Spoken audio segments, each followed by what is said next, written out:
Pengorbanan di tepi laut. Inilah kisah tentang seorang putri dari tanah Lombok yang keindahannya tidak hanya tampak pada parasnya, tetapi juga dalam ketulusan hati dan pengorbanannya bagi rakyat. Dikisahkan pada masa ketika Pulau Lombok masih terdiri atas banyak kerajaan kecil yang hidup berdampingan, tetapi kadang juga bersaing demi kekuasaan, berdirilah sebuah kerajaan bernama Tunjung Bitu. Wilayahnya terbentang di pesisir selatan yang dikelilingi bukit-bukit hijau dan laut biru yang dalam, tempat perahu-perahu nelayan berlayar dalam damai. Raja Tunjung Bitu adalah seorang pemimpin yang disegani dan bijaksana. Ia dikenal karena keberaniannya menghadapi penjajah laut yang mencoba merampok desa-desa pesisir.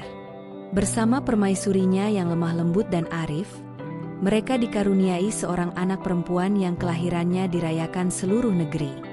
Putri itu diberi nama Mandalika, yang artinya perempuan pilihan dan pembawa cahaya. Sejak kecil, Putri Mandalika telah menarik perhatian rakyatnya. Rambutnya hitam dan panjang seperti malam yang belum tersentuh fajar. Matanya jernih bagaikan danau di tengah hutan yang belum dijamah manusia. Namun, lebih dari segala keindahan fisiknya, yang membuat orang-orang mencintainya adalah kelembutan hatinya. Ia tidak tumbuh sebagai seorang bangsawan yang tinggi hati.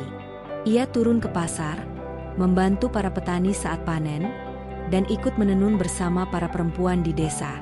Ia mengenal setiap jalan di kerajaannya, tahu nama-nama rakyat jelata yang bahkan tidak dikenali para pengawal istana. Keakraban dan kasihnya kepada rakyat membuatnya dijuluki sebagai putri rakyat. Waktu terus berjalan, dan ketika Putri Mandalika beranjak remaja, berita tentang kecantikannya menyebar ke seluruh penjuru pulau. Para pangeran dari berbagai kerajaan datang untuk meminang, membawa hadiah dan upeti, mulai dari emas, permata, hingga kuda terbaik dari pegunungan. Mereka tidak hanya datang karena para sang putri, tetapi juga karena aliansi dengan Tunjung Bitu menjanjikan pengaruh politik yang luas. Dalam waktu singkat, kerajaan dipenuhi utusan dari kerajaan-kerajaan tetangga, Kerajaan Kuripan, Selaparang, Pejanggik, dan Bayan. Semua membawa misi yang sama, menikahkan pangeran mereka dengan Mandalika. Sayangnya, tidak satu pun dari para pangeran itu yang mampu membuat Mandalika jatuh hati. Bukan karena ia tinggi hati, melainkan karena ia tahu bahwa pernikahan yang salah dapat menyulut perang antar kerajaan. Ia merasakan tekanan yang luar biasa.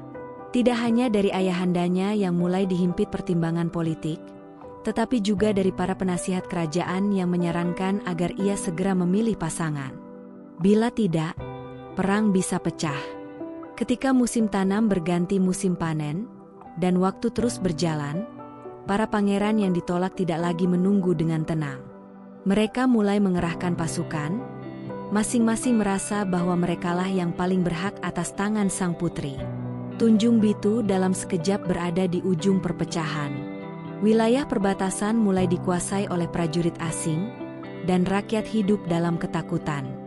Di tengah tekanan yang mengimpit, Mandalika mengurung diri dalam tapa di puncak sebuah bukit. Ia berdoa siang dan malam, memohon petunjuk dari alam dan leluhur, berharap akan ada jalan yang tidak akan mengorbankan siapapun.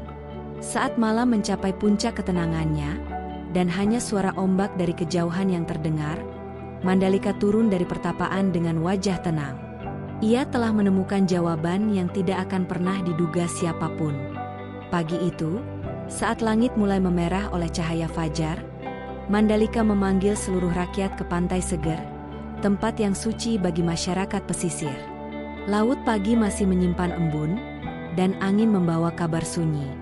Di tempat itu pula para pangeran dari kerajaan-kerajaan tetangga telah berkumpul, lengkap dengan bala tentaranya, seolah siap untuk berperang.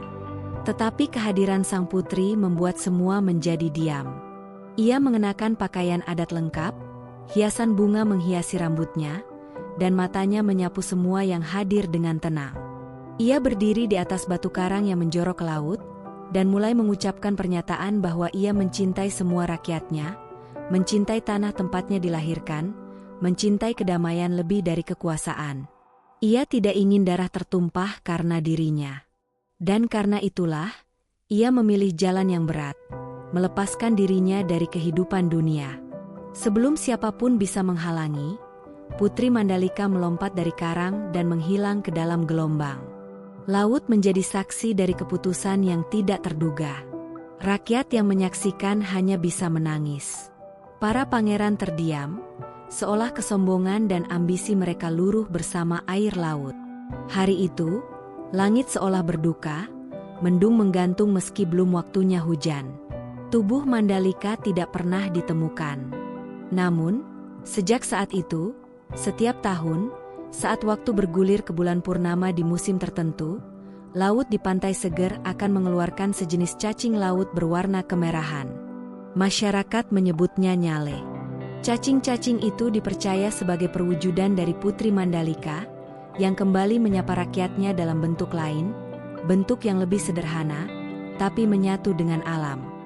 Tradisi bau nyale pun lahir dari peristiwa ini.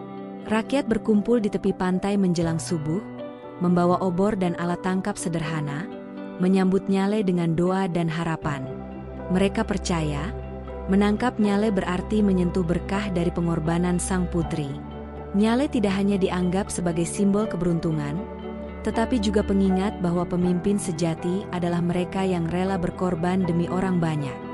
Bagi warga Lombok, Mandalika bukan sekadar legenda. Ia adalah pelita dalam sejarah yang gelap, simbol dari cinta yang tak mementingkan diri, serta keberanian menolak kekuasaan demi perdamaian. Pantai Seger kini menjadi tempat ziarah budaya. Orang-orang dari penjuru negeri datang tidak hanya untuk merayakan upacara tahunan, tetapi juga untuk merenung di tepi laut, melihat ombak yang tidak pernah berhenti bergerak, seperti hati Mandalika yang tak pernah berpaling dari rakyatnya. Di sana, di antara suara ombak dan desir angin, cerita tentang putri yang memilih jalan laut daripada jalan perang tetap hidup, diwariskan dari generasi ke generasi. Perempuan-perempuan muda tumbuh dengan meneladani kebijaksanaan Mandalika. Para pemimpin diingatkan untuk tidak mengutamakan ambisi. Dan anak-anak belajar bahwa cinta pada tanah air bukan hanya dalam kata, tetapi dalam tindakan nyata.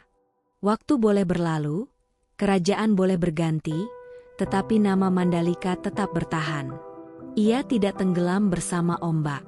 Ia larut menjadi bagian dari laut, menyatu dalam pasir dan angin, dan hidup dalam hati orang-orang yang mencintai kedamaian. Jika kamu suka dengan cerita seperti ini, jangan lupa untuk like, share, dan subscribe. Sampai jumpa di kisah berikutnya.